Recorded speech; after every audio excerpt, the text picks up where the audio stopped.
नमस्कार शेतकरी मित्रांनो, मी दीपक जाधव नाशिक. बऱ्याच मित्रांनी मला सांगितलं की भाऊ ब्लॅक थ्रिप्स म्हणजे जो वेस्टर्न फ्लॉवर थ्रिप्स असतो त्याच्यावरती व्हिडिओ बनवा.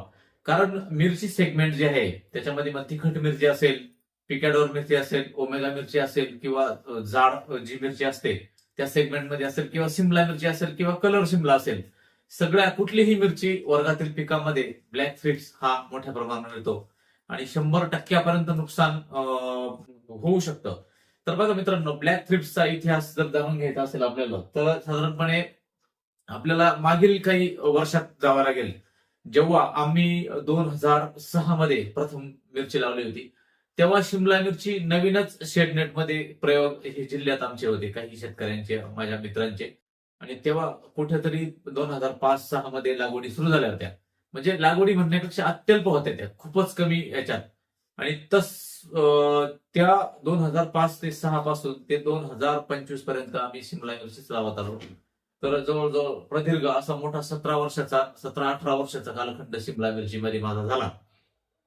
तर बघा, पण त्यावेळेस मात्र शिमला मिरचीला इतकं 2019-20 पर्यंत इतकी अडचण नव्हती. इतकी अडचण ही 2021 पासून 22 पासून यायला लागली. तर याचं कारण काय असेल मित्रांनो? बघा, हा जो ब्लॅक थ्रिप्स आला, पूर्वी थ्रिप्स होता, पिवळा थ्रिप्स म्हणा किंवा जो साधा ब्लॅक काळा थ्रिप्स असतो जुना, याच्यातला कांद्याच्या पोग्यातला, तर तो थ्रिप्स इतका कंट्रोल व्हायला मुश्किल नव्हता. तो एका स्प्रे मध्ये तो कंट्रोल होऊन जायचा. एवढं काही जास्त अटॅक होत नव्हता. परंतु हा ब्लॅक थ्रिप्स कुठून आला नेमकं? 2019 मध्ये, 17-18-19 मध्ये पपईची रोपं आपण फिलिपाईन्स देशातून आणली आणि फिलिपाईन्स देशातून तो भारतात आला. तर त्याचं जे टेक्निकल जे नाव आहे ते म्हणजे पार्विस्पिनस नावाची स्पेसिस आहे ही. तर त्याला आणि तो फुलातच असतो. फुलातच त्या ठिकाणी रस शोषण करतो. फुलाच्या मागे असलेलं जे फळ असतं मिरचीचं, तिथेच खरडा किंवा खराब करून टाकतो ते. यांनी 100% पर्यंत नुकसान करण्याची क्षमता त्याची असते. प्रथम याचे ज्या स्टेजेस असतात, याचे जर जीवनचक्र लाईफ सायकल जर बघितलं ब्लॅक थ्रिप्सचं, तर ते जमिनीत असतं. प्युपा, प्रिप्युपा, लार्वल स्टेज आणि ऍडल्ट अशा 4 त्याच्या स्टेज असतात. जमिनीतून अंडी घालतात, जमिनीतून ते वरती झाडावर येतात, झाडावरती आल्यानंतर झाडावरती अंडी घालतात, मोठे होतात, परत अंडी घालतात, असं जे लाईफ सायकल त्याचं चालूच असतं. तर हा ब्लॅक थ्रिप्स कधी आला? साधारणपणे भारतात आल्यानंतर गुंटूर मार्केट वगैरे उद्ध्वस्त केलं. परंतु त्याच काळामध्ये आपल्याकडे डायक्लोरोस DDBP म्हणजे नुऑन नावाचं औषध होतं आपल्याकडे सिजेंटाचं, ते बंद झालं. आणि ते बंद झाल्यामुळे ते गॅस पॉइझन होतं. ते म्हणजे कोणत्याही स्टेजमध्ये जाऊन आणि मारक क्षमता त्याच्यामध्ये होती. फुलात लपलेल्याही थ्रिप्सला मारण्याची क्षमता होती. परंतु मित्रांनो, नुऑन बंद झाल्यानंतर बऱ्याच मोठ्या अडचणी आपल्याकडे यायला लागल्या. आणि बघा, त्याच्यानंतर आम्ही जसं 22-23 पासून अतिशय भयानक काम झालं आहे ब्लॅक थ्रिप्स आल्यापासून.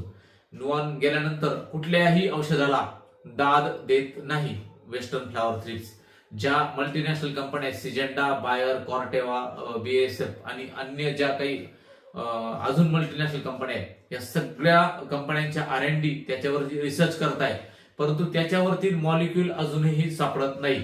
तर ब्लॅक थ्रिप्सचं नियंत्रण कसं करायचं मित्रांनो? बघा, आपल्याकडे तिखट मिरची असते, पिकॅडोर मिरची असते, ओमेगा मिरची असते. आणि त्या एकदा सुरू झाल्या की शेतकरी त्याच्यावर लक्ष देत नाही. त्याच्यावर मोठ्या प्रमाणात थ्रिप्स येतो. हा लार्वल स्टेज जे मी बोललो होतो की प्युपा आणि प्रिप्युपा ह्या स्टेज पहिल्यांदा पानाखाली अंडी घालतात.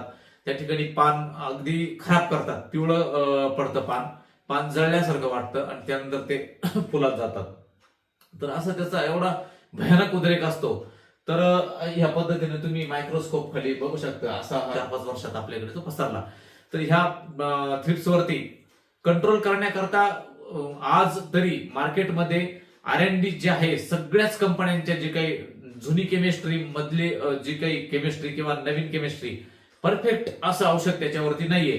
परंतु आम्ही काही 9 ते 10 कॉम्बिनेशन्स या व्हिडिओ मधून तुमच्यापर्यंत देतो. तर ते तुम्ही स्क्रीनशॉट काढून ठेवा किंवा लिहून ठेवा.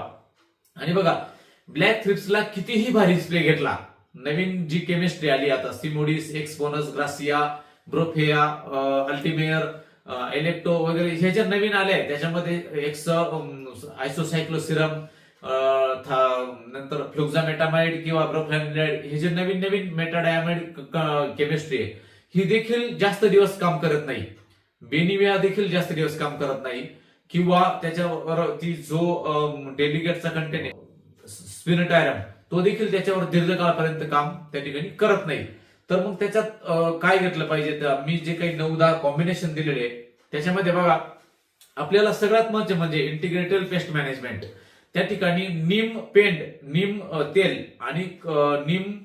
आणि करंज तेल हे वापरायचं आहे. प्रत्येक स्प्रे मध्ये 250 मिली घ्यायचे ते आपल्याला, कारण त्याने चांगला कंट्रोल एक भेटतो. नीम तेल आणि करंज तेल लक्षात घ्या, हे आपल्याला घ्यायचंच आहे. त्याच्यामध्ये आपल्याला एक गॅस पॉयझन घ्यायचंय ऑर्गॅनोफॉस्फरस गटातील आणि एक आंतरप्रवाही गटातील घ्यायचंय, जसं फिप्रोनिल किंवा इमिडा किंवा थायमेथॉक्झाम हे जे कंटेन आहे हे ऍड करायचे. तर त्याचा एक सेटअप बनवलाय मी, तर तो आता तो स्क्रीनवर बघा तुम्ही. त्या ठिकाणी लागवड झाली, आपल्याकडे लागवड करायची असली की नर्सरीतून रोप आपण घरी आणतो. घरी आणल्यानंतर रोपावरच एक स्प्रे करून घ्यायचा आहे. तो कुठला आहे तर हेक्झोडोस म्हणून एक मार्केटमध्ये औषध येतं, फार जुनं औषध येते, 2004-5 मध्ये ते आलंय. ते जस्मिन अल्कोलाइड नावाचं एक तेल असतं त्याच्यामध्ये, तर त्याच्यात पीजीआर पण असतात, काळोखी पण येते आणि कंट्रोल चांगला भेटतो. तर एक्झोडोस हे शिकार पंपाला 40 मिली घ्यायचे आणि त्याच्यामध्ये इमिडा हे 0.5 म्हणजे अर्धा मिली 10 मिली घ्यायचे. असा एक स्प्रे त्या रोपावरती गच्च देऊन टाकायचा आहे आणि मग लागवड करायची. आता लागवड झाली की आपले स्प्रे सुरू होतात. तर लागवड झाल्यानंतर ड्रिचिंग करून घ्या पहिल्यांदा एक चांगली. ड्रिचिंग झाल्यानंतर त्यानंतर 5व्या दिवसांनी, लागवड झाल्यापासून 5व्या दिवसांनी तिखट मिरची, ओमेगा मिरची, पिकॅडोर मिरची, बुलेट मिरची किंवा कलर शिमला किंवा शिमला कुठलीही असू द्या, तर ह्या शिमल्याला त्या ठिकाणी तुम्ही पहिला स्प्रे घ्यायचा आहे विलबॉन्ड. विलबॉन्ड म्हणजे पीजीआर आहे ते मार्केटमधील सर्वात स्टँडर्ड पीजीआर. मी 10 वर्षापासून ते वापरतो विलवूड कंपनीचं. तर 30 ग्रॅमची पुडी असते, ती डिझॉल्व्ह करून घ्या पाण्यामध्ये, तिच्यात 200 लिटर पाणी करा. तर ती 30 ग्रॅम घ्यायची आहे. बायोआर 303 जे पहिल्यांदा तुम्ही जे एक्झोडोस दिलं त्याच्यासारखंच येतं, दमन ॲग्रोचं बायोआर 303 हे घ्यायचंय 2 मिली. शिकार पंपाला 40 मिली घ्यायचं 20 लिटरच्या. आणि बायोविटा त्याच्यामध्ये घ्यायचंय 40 मिली आणि इमिडा 0.5 मिली म्हणजे 10 मिली पर्यंत शिकार पंपाला 10 मिली इमिडा घ्यायचा आहे. असा स्प्रे हा 5व्या दिवशी करायचा आहे. त्यानंतर तुमची मिरची ही 10 दिवसाची झाल्यानंतर, 10 ते 12 दिवसाची झाल्यानंतर व्यवस्थित त्या बॉन्डच्या स्प्रेने अतिशय गोंडाळते, व्यवस्थित होते एकदम. त्यावेळेस एक स्प्रे घ्यायचंय तुम्ही बेनिविया शिकार पंपाला 30 मिली घ्यायचंय. त्यांचं प्रमाण ते काहीही सांगू, 240 घ्या 50 घ्या, परंतु शिकार पंपाला 30 मिली घ्यायचंय, 30 ते 35 मिली बेनिविया. त्यानंतर कुमानियल त्याच्यात 40 मिली घ्यायचंय आणि त्याच्यामध्ये पेगासस डायफेन्थ्युरॉन सिजंडाचं कंटेंट येतं. तर ते पांढरे माशी आणि लाल कोळीवर काम करतं. सुरुवातीच्या स्टेजमध्ये आपल्याला त्या ठिकाणी अतिशय उपयुक्त असं असतं. तर ते हा स्प्रे झाल्यानंतर मिरची 10 दिवसाची होते. नंतर मिरची 13 ते 15 दिवसाची झाल्यानंतर एकदा नवीन सिजंडाचं आलेलं इलेक्ट्रेल लिओ नावाचं एक कीटकनाशक आले, ते शिकार पंपाला 10 ग्रॅम घेऊन स्प्रे करायचं आहे. मावा, तुडतुडे आणि पांढरी माशी, कारण पहिल्या स्टेपला तुम्ही पांढरी माशीचे स्प्रे कंट्रोल करण्याकरता घ्यायचे, म्हणून मी बेनिवियामध्ये पेगासस देखील ऍड केलंय. तर हे जे इलेक्ट्रेल निओ 100 ग्रॅम एकरी आहे, पण तुम्ही शिकार पंपाला सुरुवातीला छोटी मिरची असते 10 ग्रॅम घ्यायचे आणि स्प्रे द्यायचा आहे. तर त्याने पांढरी माशी आणि मावा अतिशय उत्कृष्टरित्या कंट्रोल होतो. त्यानंतर मिरची तुमची 15 ते 20 दिवसाची होते आणि मग कंटिन्यू स्प्रे आपले चालू करायचे. जो 16-17 दिवशी जो स्प्रे घ्यायचा आहे तो कराटे 150 मिली. त्याच्यामध्ये एक्सप्लोर त्याच्यामध्ये नीम करंज तेल येतं. तर हे एक्सप्लोर तुम्ही घ्यायचंय. तर एक्सप्लोर प्रत्येक स्प्रे वापरायचे 250 मिली. स्वस्त औषध काही महाग नाही. तर एक्सप्लोर 250 मिली घ्यायचंय आणि पोलर किंवा लिसेंटा जे येतं ते 40 ग्रॅम घ्यायचंय. त्याच्यामध्ये इमिडाक्लोप्रिड आणि फिप्रोनिल असं कॉम्बिनेशन असतं, तर ते 40 ग्रॅम त्या ठिकाणी घ्यायचंय आणि बोरिक ऍसिड 100 ग्रॅम ह्या स्प्रेमध्ये घ्यायचंय. आता 5वा जो स्प्रे तो मिरची 22-25 दिवसाची झाल्यानंतर घ्यायचंय. ऍसिफेट 250 ग्रॅम. त्यानंतर एक्सप्लोर 250 मिली घ्यायचंय त्याच्यामध्ये आणि त्यानंतर स्लेअर प्रो जे जीएसपी ऍग्रोचं येतं, तर ते 200 मिली घ्यायचे आणि बोरिक ऍसिड 100 ग्रॅम घ्यायचे. याने ब्लॅक थ्रिप्स कंट्रोल अतिशय उत्तम असतो. त्यानंतर 6वा स्प्रे घ्यायचा आहे किरॉक्रॉन, जो सिजंडा कंपनीचा येतो, प्रोफेनोफॉस. हे अंडीनाशक असल्यामुळे लाल कोळी आणि ब्लॅक थ्रिप्स सगळ्याच कीटकांची अंडी नाश करण्याचं काम हे करत असतं. त्यामुळे क्युराक्रॉन 150 मिली घ्यायचे 200 लिटरला आणि ब्रोफेया 50 मिली, एकरी 50 मिली ब्रोफेया. त्याच्यामध्ये ब्रोफ्लानिलाइड पीआय अॅग्रोचं येतं हे, किंवा ब्रोफेया जर भेटलं नाही 50 मिली तर इलेक्ट्रो नावाने येतं 50 मिली ते घ्या, किंवा अल्टिमेयर नावाने येतं 50 मिली ते घ्या. हे तिन्ही पैकी कुठलंही वापरू शकता. आणि त्याच्यामध्ये तुम्ही मेरिओन 80 मिली घ्यायचंय. असा हा 6वा स्प्रे ब्लॅक थ्रिप्सला, आणि बुरशीनाशक देखील त्यात मी ऍड करून दिलं. त्यानंतर 7वा स्प्रे मार्शल, जे कार्बोसल्फान त्याच्यामध्ये कंटेन येतो कार्बामेन ग्रुपचा, तर त्याच्यामध्ये कार्बोसल्फान युक्त ही औषध आहे, हे तुम्ही घ्यायचंय. तर 300 मिली घ्यायचंय ते. त्यानंतर एक्सप्लोर 250 मिली घ्यायचंय आणि लिसेंटा 40 ग्रॅम घ्यायचंय. आणि त्याच्यामध्ये बुरशीनाशक घ्यायचं असेल तर ताकद 200 ग्रॅम घ्या. ताकदच्या स्प्रे कॅपटॉप कॉन्टॉप असल्यामुळे त्याच्यामध्ये काय होतं, तुमचं पान रफ होतं, त्याच्यामुळे थ्रिप्सला देखील चांगला परिणाम भेटतो. बोरिक ऍसिड 100 ग्रॅम घ्यायचंय. त्यानंतर जो स्प्रे घ्यायचा आहे, थोडा भारी घ्यायचा आहे आपल्याला, तो 1 महिन्याची मिरची झाल्यानंतर लाल कोळी देखील कंट्रोल होतो, थ्रिप्स पांढरी माशी सगळेच कंट्रोल होतात. सिमोडिस 150 ते 200 मिली एकर घ्यायचंय आणि मिराज डिओ 200 मिली एकर घ्यायचंय. अशा पद्धतीनं तो स्प्रे त्या ठिकाणी घ्यायचा आहे. त्यानंतर मिरची 1 महिन्याची झाल्यानंतर 1 महिन्याच्या पुढे जाते तेव्हा किफन किंवा तायची, हे जे 2 कीटकनाशक एकच कंटेन, त्याच्यामध्ये टोल्फेन पायरॅड. तर किफन नावानं येतं किंवा पीआयचं येतं आणि ताईची नावानं येते. आणि त्याच्यामध्ये हे 400 मिली घ्यायचे 200 लिटरला आणि एक्सप्लोर 250 मिली घ्यायचंय आणि लिसेंटा त्याच्यात 40 ग्रॅम घ्यायचंय. असा स्प्रे दिल्यानंतर तुमचा ब्लॅक थ्रिप्स, सगळ्या प्रकारचे पांढरे माशी सगळे कंट्रोल त्या ठिकाणी असतात. त्यानंतर 8वा स्प्रे घ्यायचा तुम्ही लिओ टी. हा स्प्रे मारताना अतिशय त्रास होतो, कारण तिखट असतं, ते खूप त्रास होतो. व्यवस्थित प्रोटेक्शन घ्यायचंय, बायोलॉजिकल येते.